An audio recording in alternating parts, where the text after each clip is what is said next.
नमस्कार, सलाम, आदाब, सत श्री अकाल। स्वागत करता हूँ आप सभी का आपके अपने यूट्यूब चैनल प्रिपरेशन साथी, जिस पे पिछले कुछ दिनों से रिस्पायरेशन टॉपिक जो है पढ़ा रहे हैं। इसके साथ-साथ ही इस चैनल पे 11th और 12th क्लास का कंप्लीट कोर्स जो है कराया जा रहा है, जिसमें हर एक सब्जेक्ट का आपको लाइव क्लास, रिकॉर्डेड लेक्चर मिलता है। इसके साथ-साथ जो है आपको डीबीपी, पीडीएफ, ऑब्जेक्टिव क्विज भी मिलता है।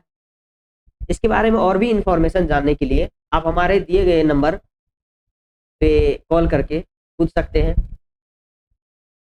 तो चलिए शुरू करते हैं आज का लेक्चर, जो है रिस्पायरेशन इन ह्यूमन, यानी ह्यूमन में रिस्पायरेशन का प्रोसेस जो है कैसे होता है। पिछले कुछ लेक्चर में हम लोग पढ़ चुके हैं रिस्पायरेशन क्या है, रिस्पायरेशन कितने टाइप्स के होते हैं, और कुछ ऑर्गेनिज्म में रिस्पायरेशन के बारे में भी हम पढ़े हैं। तो आज का जो टॉपिक है वो है रिस्पायरेशन इन ह्यूमन, जो कि ह्यूमन फिजियोलॉजी का यूनिट का एक चैप्टर है। एनसीईआरटी बुक में देखिए तो ह्यूमन फिजियोलॉजी जो है, इसमें रिस्पायरेटरी सिस्टम पढ़ने के लिए है ह्यूमन में, तो उसी को कंटिन्यू करते हैं। रिस्पायरेशन इन ह्यूमन यानी मनुष्य जो है कैसे ब्रीथ करते हैं, यानी कैसे सांस लेते हैं, इसका पूरा मैकेनिज्म जो है हम समझेंगे और जानेंगे। हमारे बॉडी में कौन कौन ऐसे ऑर्गन है जो रिस्पायरेशन के लिए रिस्पॉन्सिबल है, यानी भाग लेता है। हम आज तक पढ़ते आ रहे हैं कि मनुष्य में जो लंग्स है, ये मनुष्य का रिस्पायरेटरी ऑर्गन है। प्रमुख श्वसन अंग के नाम से फेफड़ा यानी लंग्स को जानते हैं। ये हमारे शरीर का जो है मुख्य श्वसन अंग है, इसके बारे में भी पढ़ेंगे। तो इसके साथ साथ ये तो रिस्पायरेटरी सिस्टम का मेन ऑर्गन हुआ। तो जो रिस्पायरेटरी सिस्टम है, उससे पहले कोई भी जो सिस्टम बने होते हैं वो किसी न किसी ऑर्गन से बने होते हैं, यानी ढेर सारे प्रकार के ऑर्गन के मिलने से बनते हैं। तो यदि हम रिस्पायरेटरी सिस्टम की बात करें तो ये ह्यूमन में जो है, ह्यूमन की रिस्पायरेटरी सिस्टम की बात करें तो ब्रॉडली इसको दो भागों में डिवाइड किया गया है। यदि हम पूरे रिस्पायरेटरी सिस्टम यानी ह्यूमन रिस्पायरेटरी सिस्टम यानी श्वसन तंत्र की बात करें, तो मानव श्वसन तंत्र या प्रणाली इसी को कहते हैं, इसकी बात करें तो पूरा श्वसन तंत्र जो है दो भागों में बटा हुआ। एक हो जाता है एसेसरी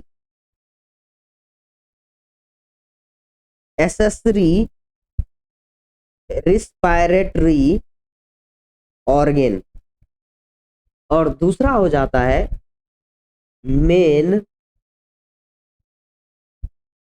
रिस्पायरेटरी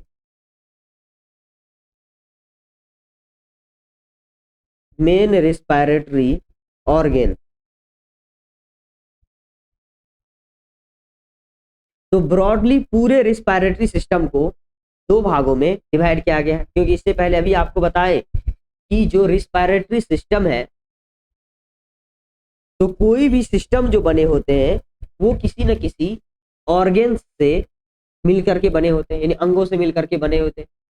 तो ये भी जो है मेनली दो, जो पूरा इसका अंग है, जितने अंगों से ये मिलकर के बना हुआ है, उन सभी अंग को ब्रॉडली दो भागों में बांटा गया है। एक है सहायक श्वसन अंग, इसको कहते हैं हिंदी में सहायक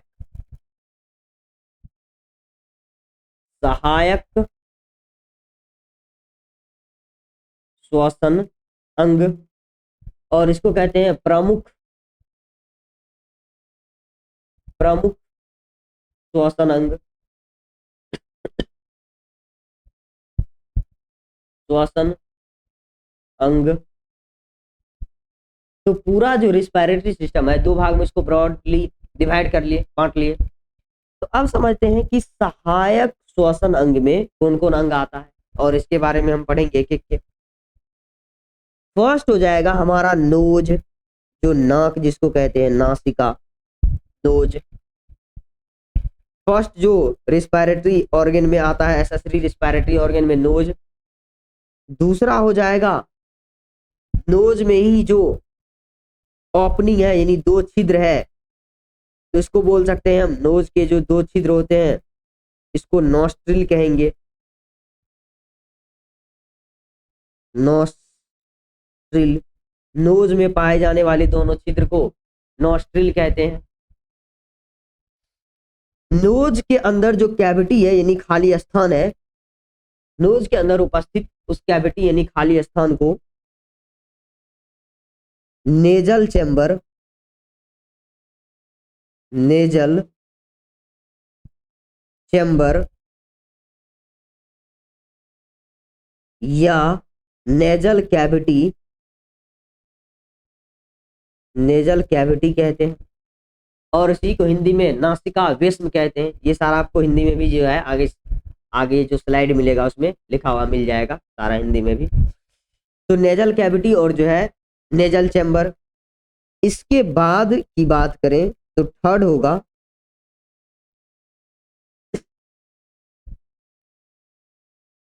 फेरिंग्स। फेरिंग्स, अभी सारे अंग के का नाम जो है समझ रहे हैं, तब एक एक के बारे में पढ़ेंगे क्या होता है। फेरिंग्स जिसको ग्रसनी कहते हैं, तो ग्रसनी थर्ड हो गया। फोर्थ है हमारे पास ग्रसनी, आगे जो है लैरिंग्स में खुलता है। लैरिंग्स जिसको स्वर यंत्र, जहां से जो है ध्वनि उत्पन्न होता है। लैरिंग्स के बाद आगे है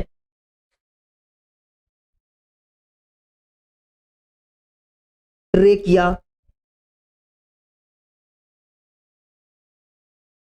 ट्रेकिया, तो ये हो गया ट्रेकिया। ट्रेकिया जो है आगे लंग्स में एंटर करता है, लंग्स में प्रवेश करता है। तो वो जो लंग्स है, तो मनुष्य का लंग्स जो है वो हो जाता है मेन रिस्पायरेटरी ऑर्गन, तो लंग्स इसमें लिख देते हैं। जब ट्रेकिया लंग्स में प्रवेश करता है तो ट्रेकिया आगे दो भागों में बढ़ जाता है, जिसको बोलते हैं ब्रोंकस।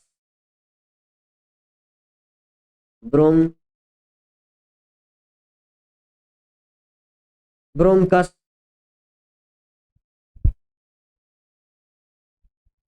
और ब्रोंकस आगे जो है ब्रोंक्यूल्स में, ब्रोंक्यूल्स ब्रोंक्यूल्स में बढ़ जा रहा है। और ब्रोंक्यूल्स आगे alveolar duct, alveolar duct duct बना रहा है। और ये एल्वियोलर डक्ट जो है, एल्वियोला आगे एल्वियोला जो बैलून जैसे संरचना होते हैं जहां से गैसों का एक्सचेंज जो है होता है, तो ये संरचना जो है लंग्स के अंदर जो है बैलून जैसे होता है। तो ये सारा जो ऑर्गन अभी हम बोले, ये स्ट्रक्चर जो बोले, ये सारा कुछ पढ़ने के लिए है पूरे रिस्पायरेटरी सिस्टम में, जो कि एसेसरी रिस्पायरेटरी सिस्टम है और मेन रिस्पायरेटरी सिस्टम है। तो ध्यान दीजिए, एक एक को कंटिन्यू करते हैं आगे और पढ़ते हैं इसके बारे में।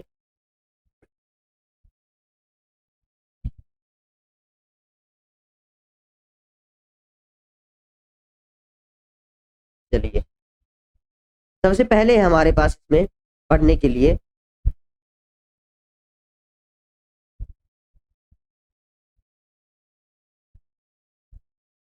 ये सारा कुछ लिखा हुआ आपको मिल जाएगा।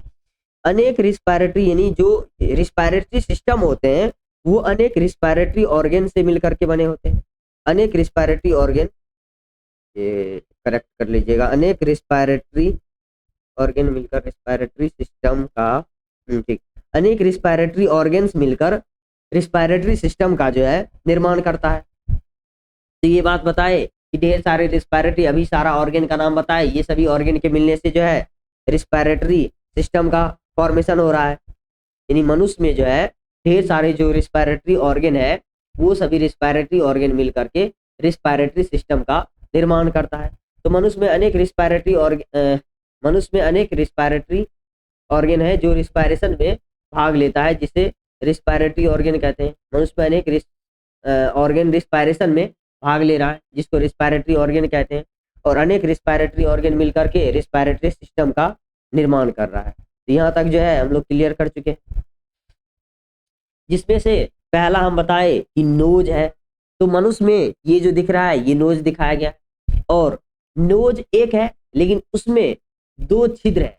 मनुष्य में जो नोज है वो एक है लेकिन इसमें जो छिद्र है यानी ओपनिंग है वो दो है। तो नोज के छिद्र को, ओपनिंग को नॉस्ट्रिल कहते हैं, ये याद रखना है। और नोज जो बने होते हैं, ये आगे वाला जो भाग दिखाया गया ये फ्लेक्सिबल जो है, लचीला जो है, ये बने होते हैं कार्टिलेज से, और इसका पीछे वाला जो भाग दिखाया गया है ये बने होते हैं बोन से। तो लिखे हैं मनुष्य में एक नोज होते हैं जो बोन तथा कार्टिलेज से बने होते हैं, ये याद रखना है। नोज एक है जो बोन यानी नासिका जिसको कहते हैं नाक, जो बोन और कार्टिलेज से बने हुए हैं। नोज में दो छिद्र होते हैं, यानी नोज की छिद्र की बात करें तो छिद्र का जो है नंबर 2 है। तो दो छिद्र हैं, होल्स होते हैं जिसको छिद्र कहते हैं, जिसको नॉस्ट्रिल, उस छिद्र का नाम याद रखना है, छिद्र के नाम को नॉस्ट्रिल कहते हैं। नॉस्ट्रिल को एक्सटर्नल नेयर, इंपॉर्टेंट, जो बाहर वाला छिद्र है इसको एक्सटर्नल नेयर भी कहा जाता है। ये आपको याद रखना है कि नोज का जो छिद्र है नॉस्ट्रिल, तो नॉस्ट्रिल को बाहरी जो छिद्र है उसको एक्सटर्नल नेयर भी कहते हैं।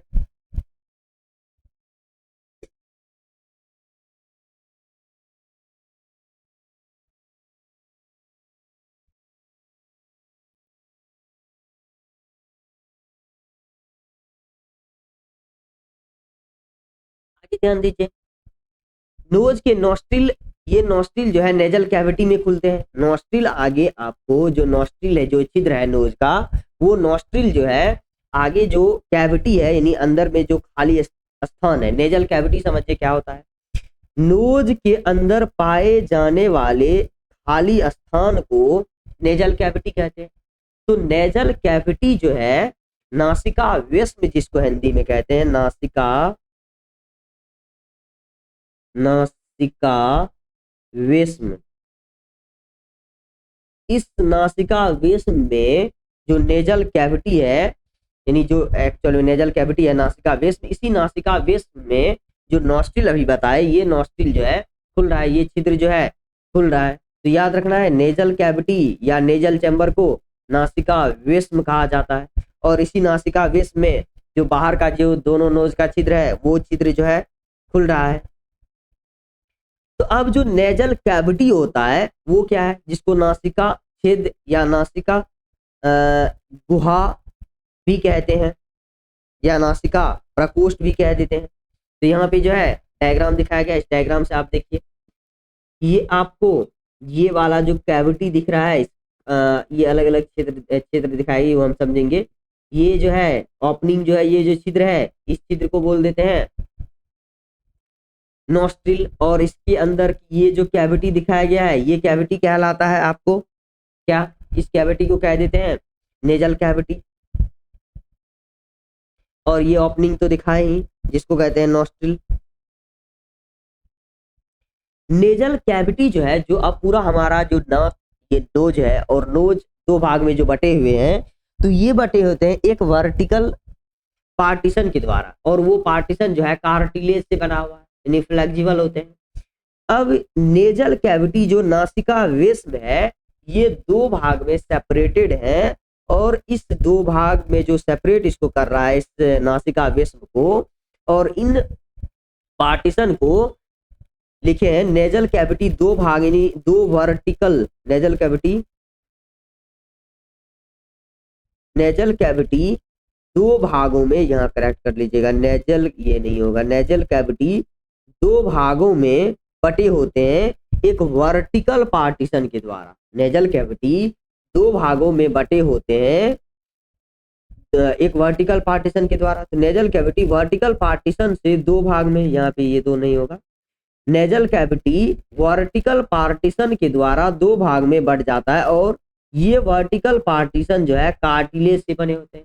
जो हमारा ये पूरा होल जो है, ये नोज दिखाया गया है, तो नोज की में 2 छिद्र है, तो नोज एक है, उसके अंदर 2 छिद्र है और उसके अंदर का जो स्पेस है जिसको नेजल कैविटी कहते हैं, वो 2 भाग में जो बटे हुए थे, एक सेप्टम के द्वारा एक वर्टिकल जो है पार्टीशन बना हुआ है, उस जो कार्टिलेज से बने होते उस कार्टिलेज से बने हुए पार्टीशन से बटे हुए हैं, जिसको इस पार्टीशन को यानी जिसके द्वारा ये नोज जो है 2 भाग में बटे हुए हैं, जो कार्टिलेज से बना हुआ एक पार्टीशन है, बीच में पट्टी के रूप में काम कर रहा है, इस पार्टीशन का नाम हो जाता है नेजल सेप्टम। तो आपसे पूछा जाएगा कि नेजल सेप्टम क्या होता है, तो बताना है नेजल सेप्टम का मतलब हुआ नोज यानी नेजल चेंबर के बीच में पाए जाने वाले वर्टिकल पार्टीशन को नेजल सेप्टम कहते हैं। और इस नेजल सेप्टम के द्वारा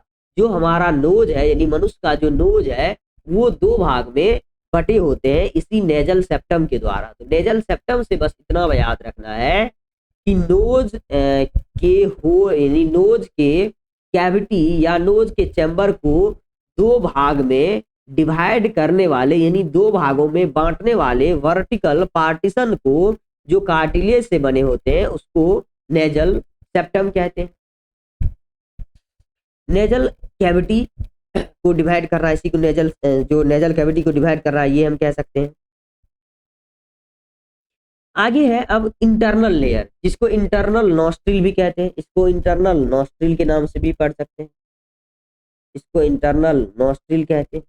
जो अंदर वाला जो स्पेस होगा, अंदर वाला जो यानी स्पेस नहीं ओपनिंग होगा, तो आगे वाला ओपनिंग का नाम था एक्सटर्नल लेयर और जो है पीछे वाला जो होगा वो कहलाएगा। तो लिखे हैं कि नेजल कैविटी के पोस्टीरियर ओपनिंग, तो पीछे वाले जो छिद्र है यानी नोज के अंदर में जो छिद्र होगा जो आगे यानी नोज के अंदर और आगे जाकर के खुलेगा पीछे की ओर, तो वो कहलाएगा आपको इंटरनल नॉस्ट्रिल। तो नोज के अंदर वाले जो छिद्र है, तो बाहर वाला जो ये 2 छिद्र दिख रहा है तो इसको बोल देते हैं एक्सटर्नल नॉस्ट्रिल, और अंदर नोज जो आगे अब और आगे नीचे की ओर खुलेगा पीछे, तो वो कहलाएगा इंटरनल नॉस्ट्रिल। तो जो पोस्टीरियर ओपनिंग है नोज का, तो पूछा जा सकता है आपको कुछ क्वेश्चन में आ सकता है कि जो एंटीरियर आगे वाला ओपनिंग है, आगे वाला जो छिद्र है, आगे का छिद्र, तो आगे के छिद्र को आगे के छिद्र को बोलेंगे एक्सटर्नल नॉस्ट्रिल, और जो पीछे की ओर छिद्र होगा उस पीछे की ओर छिद्र को क्या बोलेंगे इंटरनल नॉस्ट्रिल। तो पीछे वाला जो छिद्र होगा, ध्यान रखना है, पीछे वाले छिद्र को कह देते हैं क्या पोस्टीरियर ओपनिंग जो है उसको बोल देते हैं इंटरनल लेयर या पीछे के छिद्र को इंटरनल नॉस्ट्रिल कहते हैं। अब ये इंटरनल नॉस्ट्रिल जो आगे खुलेगा जहाँ पे ओपन होगा वो स्थान कहलाता है फेरिंग्स। और फेरिंग्स के बाद फेरिंग्स के बारे में आपको एक बात याद रखना है, फेरिंग्स एक ऐसा स्थान है जहाँ पे जब हम भोजन निगलेंगे तो भोजन भी पहुंचेगा, यानी ये डाइजेस्टिव सिस्टम का भी पार्ट हो जाता है और रिस्पायरेटरी सिस्टम का भी। जब सांस लेंगे नोज के द्वारा तो एयर भी वहां पे जाएगा। तो फेरिंग्स एक ऐसा हिस्सा है जो 2 कामों में यानी 2 सिस्टम का पार्ट है, एक तो रिस्पायरेटरी सिस्टम का भी पार्ट है और दूसरा जो है रिस्पायरेटरी सिस्टम के साथ साथ ये डाइजेस्टिव सिस्टम का भी पार्ट हो जाता है। ये जो है ध्यान रखना है आपको। तो फेरिंग्स के बारे में कि ये कॉमन स्पेस होता है जहाँ पे भोजन भी आता है और एयर भी आता है। तो लिखे हैं कि ये कॉमन स्पेस है, यहाँ पे एयर यानी हवा भी आएगा, वाटर भी आएगा और जो है फूड भी यानी भोजन भी आएगा, ये ध्यान रखना है। फेरिंग्स एक ऐसा स्थान है जहाँ पे एयर भी जाएगा, वाटर भी और भोजन भी आएगा, इसीलिए इसको हम बोलते हैं कि ये जो है किसका पार्ट है, डाइजेस्टिव सिस्टम का भी और जो है ये इसके साथ साथ रिस्पायरेटरी सिस्टम का भी पार्ट है। तो अब जो पूरा ये फेरिंग्स होता है ये ब्रॉडली 3 भाग में बटे हुए यानी 3 पार्ट में जो है ये डिवाइडेड है। फेरिंग्स को 3 भागों में बांटा गया है। अब वो 3 पार्ट जो है कौन कौन है ध्यान दीजिए। तो फेरिंग्स को जो पहला फेरिंग्स होता है उसको नेजोफेरिंग्स, और दूसरा फेरिंग्स जो है जिसको कहते हैं ओरोफेरिंग्स, और तीसरा जो है जिसको लैरिंजोफेरिंग्स के नाम से जानते हैं। तो ये फेरिंग्स का 3 जो है टाइप्स हुआ। पहला जिसको बोले नेजोफेरिंग्स, दूसरा बोले ओरोफेरिंग्स, और तीसरा हम बोले लैरिंजोफेरिंग्स।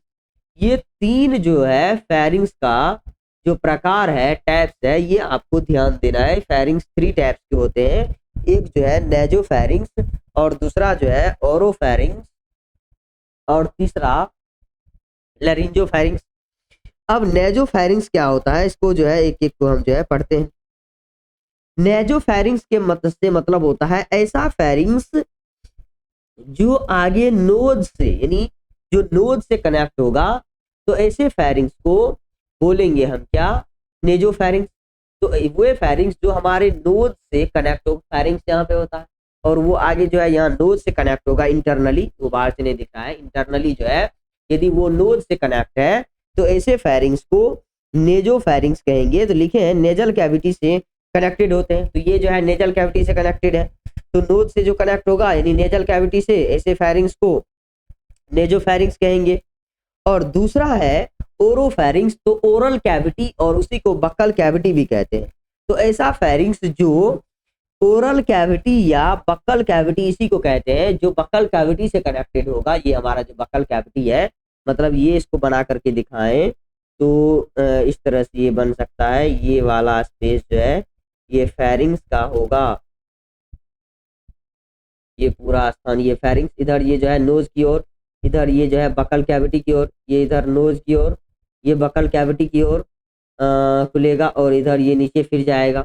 तो ये वाला ये फेरिंग्स का लोकेशन दिखाया गया है, ये फेरिंग्स है आपको, फेरिंग्स और फेरिंग्स जो नोज की ओर खुल रहा है, और जो है कुछ खुल रहा है आपको इसके ओर बक्कल कैविटी की ओर। तो ये अलग अलग जो है 3 दिखाया गया है फेरिंग्स, जिसमें तीनों फेरिंग्स खुलेगा। तो जो नोज की ओर खुलेगा उसको बोलेंगे नेजोफेरिंग्स, और जो बक्कल कैविटी में खुलेगा, बक्कल कैविटी यानी इसी को ओरल कैविटी भी कहते हैं, ओरल कैविटी में खुलेगा उसको बोलेंगे ओरोफेरिंग्स। और तीसरा होगा लैरिंजोफेरिंग्स, और लैरिंजोफेरिंग्स जो लैरिंग से कनेक्ट होगा, लैरिंग्स इसी में यहाँ पे होता है, लैरिंग से जो कनेक्टेड होंगे, तो लैरिंग से जो कनेक्ट होगा वो कहलाएगा लैरिंजोफेरिंग्स। और ये जो है नोज से यानी कि ईयर से यानी ये फेरिंग्स जो है ईयर से भी कनेक्टेड होते हैं, ये इंटरनली जो है ईयर जो हमारा कान होता है, कान से भी ये कनेक्ट होते हैं। इसलिए कभी कभी कान में हम जब दवाई देते हैं तो यहाँ पे गला में उसका टेस्ट हल्का सा जो है यहाँ पे कड़वा महसूस होता है कान में दवाई लेने से। इसका कारण ये है कि हमारा जो फेरिंग्स होता है वो हमारे कान से भी जो है कनेक्टेड है, यानी हमारे कान से भी ये कनेक्टेड होते हैं। इसीलिए कभी जो है दवाई यदि हम लेते हैं कान में तो उसका टेस्ट जो है यानी कि वो उसकी वजह से गला में कड़वा महसूस होता है। तो ये हो गया फेरिंग्स का 3 टाइप्स। अब इसके बाद है लैरिंग्स, जिसको जो है साउंड बॉक्स कहते हैं, और यहीं से जो है ध्वनि यानी साउंड उत्पन्न होता है। याद रखना है, लैरिंग्स को साउंड बॉक्स कहते हैं और यहीं से जो है साउंड उत्पन्न होता है, इसीलिए इसको जो है हम साउंड बॉक्स के नाम से जानते हैं। जो फेरिंग्स में ही है, इसमें लिखे हैं फेरिंग्स में ही आगे है, फेरिंग्स के निचले वाले हिस्से को कहते हैं लेरिंग्स। साउंड बॉक्स भी कहते हैं, यानी लैरिंग्स में ध्यान देना है, इसे साउंड बॉक्स भी कहा जाता है, साउंड बॉक्स के नाम से इसको जानते हैं। फेरिंग्स एक छिद्र के द्वारा लैरिंग्स में खुलते हैं, यानी फेरिंग्स जो है नीचे की ओर छिद्र के द्वारा जो खुलेगा लैरिंग्स में, जिसे ग्लॉटिस कहते हैं। इंपॉर्टेंट 2 वर्ड होता है, एक ग्लट जो ओसोफेगस में खुलेगा, ग्लट ये फूड को लेकर के जाएगा, फूड को लेकर के फूड पाइप में, फूड पाइप में जिसको ओसोफेगस कहते हैं। लेकिन जो ग्लॉटिस है ये एयर को लेके जाएगा आगे ट्रेकिया में, ट्रेकिया। तो ट्रेकिया से पहले जो है, ट्रेकिया से पहले जो है लैरिंग्स है, तो ये एयर को आगे ट्रेकिया में पास करेगा। लेकिन इसी से रिलेटेड एक और वर्ड है ग्लट, ग्लॉटिस और ग्लट, ये ग्लट दोनों का याद रखना है। ग्लट आपको डाइजेस्टिव सिस्टम का पार्ट है जो कि फूड को ओसोफेगस यानी फूड पाइप में भेजता है, और दूसरा ग्लॉटिस जो है ये फूड को, ये फूड नहीं, ये एयर को जो है ट्रेकिया में भेजेगा, ये काम कर रहा है। तो लिखे हैं फेरिंग्स एक छिद्र के द्वारा लैरिंग्स में खुलता है। जो फेरिंग्स है एक छिद्र के द्वारा लैरिंग्स में खुलता है जिसे ग्लॉटिस कहते हैं। अब ग्लॉटिस जो है एक कार्टिलेज के ढक्कन से, ग्लॉटिस जो है कार्टिलेज से बना हुआ एक फ्लैप होता है, लीफ लाइक फ्लैप होता है, जिस फ्लैप से ये कवर करता है ग्लॉटिस को। कवर अब क्यों करेगा, जब हम भोजन निगलेंगे तो उस टाइम ऐसा नहीं होना चाहिए, क्योंकि यहाँ पे फेरिंग्स में आगे एक ही साथ ये दोनों छिद्र बने होते हैं। ये एक छिद्र जो है यहाँ पे, ये आगे वाला जो छिद्र, ये वाला छिद्र है, एक ये पीछे वाला जो छिद्र है, तो ये आगे वाला जो छिद्र दिखाया गया है ये आपको हो जाता है आगे वाले छिद्र का नाम ग्लॉटिस। ये ग्लॉटिस दिखाया गया, और इस ग्लॉटिस के द्वारा जो है आएगा क्या, इस ग्लॉटिस यानी ग्लॉटिस के द्वारा एयर एंटर करेगा, ट्रेकिया में जाएगा। और दूसरा छिद्र यहाँ पे दिखाया गया है फूड पाइप में जो जाएगा, जिसको ग्लट कहते हैं।